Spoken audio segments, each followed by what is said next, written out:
talk about how to make a good illustration or an effective art piece. These rules are basically somewhat universal. They can go on any art medium, even photography. Before you start, you have to place your subject in an imaginary grid. Let's just go ahead and draw a grid here. Let's say once your canvas has this sort of an imaginary grid on it, you will basically start placing your subjects according to this grid. If you're drawing a simple composition with just one subject, it's easy enough to just put them in the center. This is what Chandni ma'am refers to as the golden spot. So then again, if your art style is simple, if your artwork doesn't have much going on, you can just place your subject here and call it a day. There are a few more types of composition styles that you can do. You could place the figures very dynamically. The first thing you can do, which is actually overdone, is place a figure right here along this vertical line, either to the right or the left. By doing that and your subject facing inwards, it creates tension in your work, basically making it right or left centric, and then you can focus on the background or the foreground, whatever you add here. The most replicated way of doing that is by placing a human figure right here with their eyes lining right at the congestion point between the grid lines, and the figure could go on either all the way through the artwork, or it could just stop here, the choice of the artist or the photographer. And usually there is a lot of horizontal stuff going on in the lower line. This creates kind of like a frame for you to follow. There are a few more ways to place your subjects here. One style which I call is the bloom.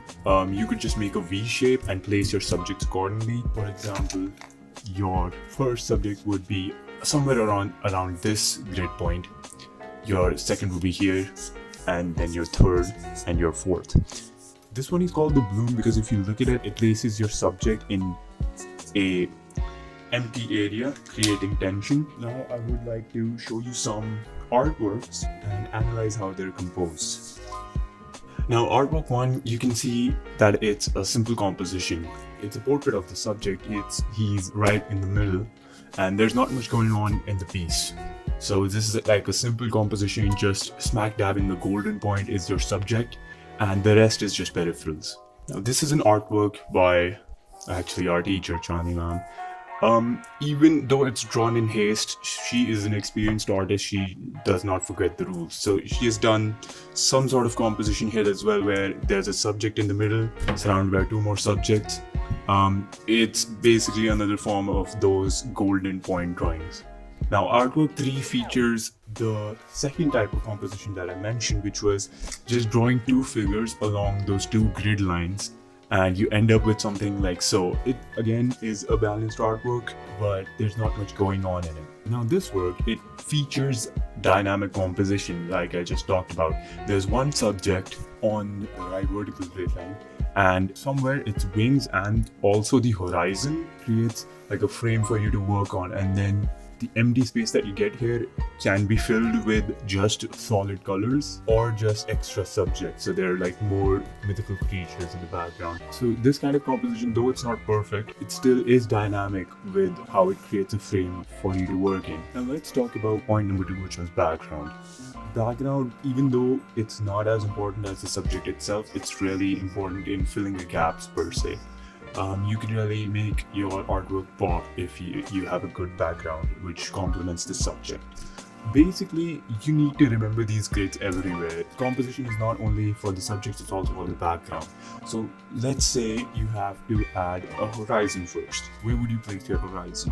The easy answer is just look at your grid lines. If you want your perspective to be from a lower angle, maybe looking at the feet up onto your subject, then your horizon would be placed lower than the bottom horizontal line, or just on the bottom horizontal line. This kind of creates space for your subject to show. Now if your subject is viewed from up above, then your horizon line just moves up. So your subject can just be here, and the bottom space is for them to fill. It's just a neutral plain background, then obviously your horizon would be crossing or splitting the board to horizontal grid lines. The thing you need to know about your background is that it's not just a plane, it's a place for your subjects to play around in. So if you're drawing a playground, make sure the background is appropriate. Your subjects could be placed here on the right side of the grid line, and then your background could have just a horizon full of tree lines or just railing and an apartment complex. So you really have to think first before drawing your background. Next, when you have to draw your background, you have to make meticulous use of perspective. Now, what people usually do is that they would make a horizon and then they would make whatever tree line or house line they want, and then they would try to fit in the subjects here, which, I mean, if you know how to do it, it works. But what you have to really start with is perspective. So your 1 point or 2 point perspective. Really just remember that there are 2 points or 3 points in any piece, and use their rays to draw your houses, your trees, and whatever. They would be important in deciding which way your composition would face, and these rays would also affect anatomy. Speaking of anatomy, there's a simple way to remember what to do, which is skeletal grid points. Now, just like you have to make a grid on your canvas before starting for your piece, you also have to make a skeletal grid for your human figure. It's especially important when you're making a dynamic figure. Usually, you can come up with your skeletal grid looks like. Mine is actually quite simple. So usually my skeletal grid looks like this: a circle followed by all the relevant ways to depict bones. The circles depict joints because joints usually become circular when you're trying to add meat to a figure. So let's say I'm drawing a jumping figure. Let's just draw that real quick. For the year so far, we'll be looking for a little bit of a change tomorrow, and of course the possibility of some scattered showers. Today, of course, there's nothing showing up on the radar. However, the satellite photo was pretty interesting for the western half of the U.S. Rain showers and thunder showers along that frontal system. Now, once I've drawn a simple skeletal figure, I'll start adding meat to it. Now, the things you have to remember about your skeletal figure is that though you're drawing a very rigid graph, your lines do need to be dynamic. Make sure that your waist and your shoulder are never parallel. That's a way to make a catastrophically bad figure just stiff and doesn't look good.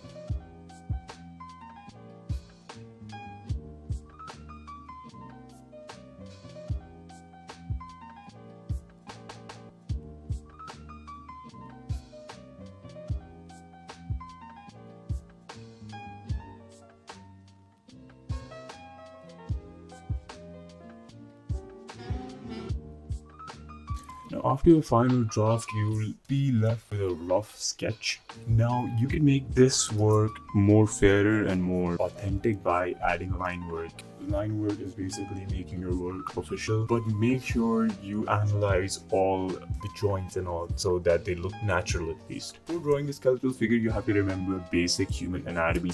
So basic human anatomy says just the head into 7.5 times would give you the length of the body for average males. And for females, it's I guess 6.5. If you're struggling with the skeletal figure, try practicing by making your own figures. I usually do this one, like I said, but drawing a skeletal figure really helps you. Now let's try adding some line work to see if we can make this sketch official.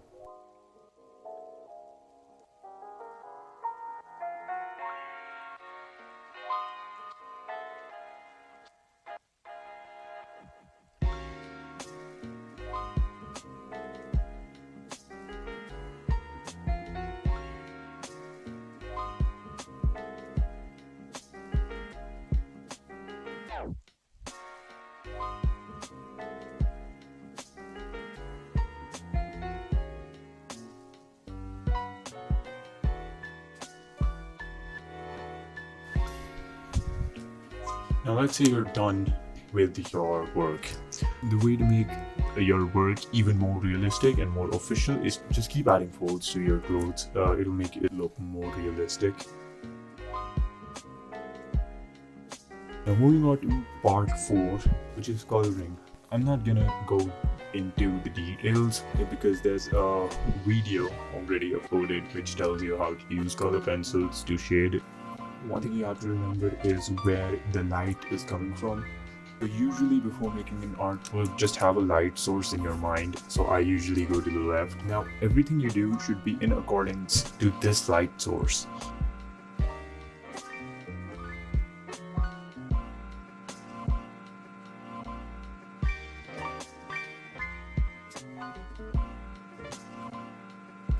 when I have my light source here, my dark tones which shift to the right, just the very edge of the left side of this whole figure would be filled with either a stark white or just the lightest tone of the color you're trying to go for, and then the middle is just the middle tone. So just do remember these points before you start coloring any figure.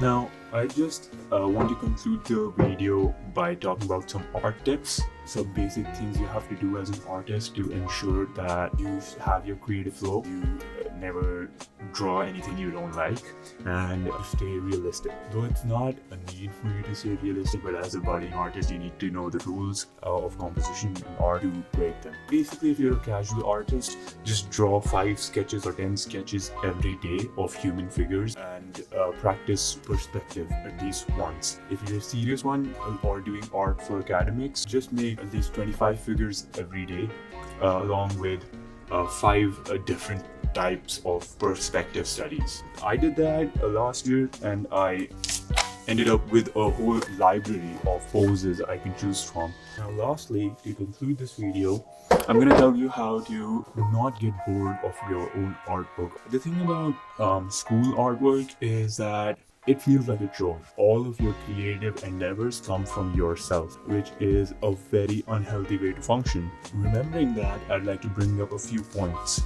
First is always challenge yourself. Make something that you're not comfortable with. The figures that I usually draw, as you saw, are not rough at all. So with this new work, I wanted to challenge myself and drew figures which were sold.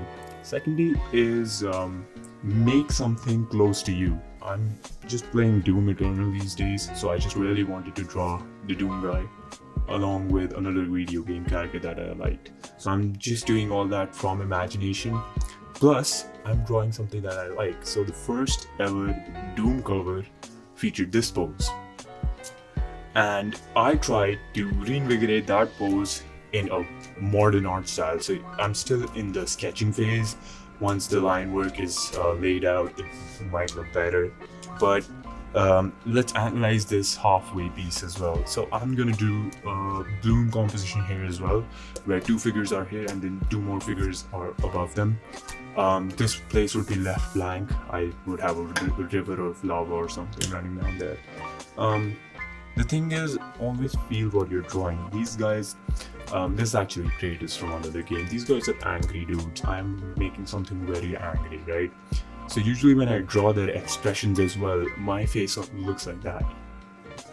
And that. If you're drawing something, make sure that you have appropriate music as well. Most of my artwork, which I drew in school, looked stupid because I was listening to stupid music. Most people don't have it, but for some of you who do, music will influence your artwork. Make sure you're listening to the appropriate stuff. So I'm drawing a hellscape scene, so I need the appropriate music. I usually listen to something like this. Coming back to it, the thing is, have fun with your art. Find new ways to reference from. In the end, those are the 4 things you need to remember while doing any art piece, or especially an illustration. The composition, the background, the anatomy, and shading. When all of these work together, your work can't be salvaged. Thank you for watching. Big brain.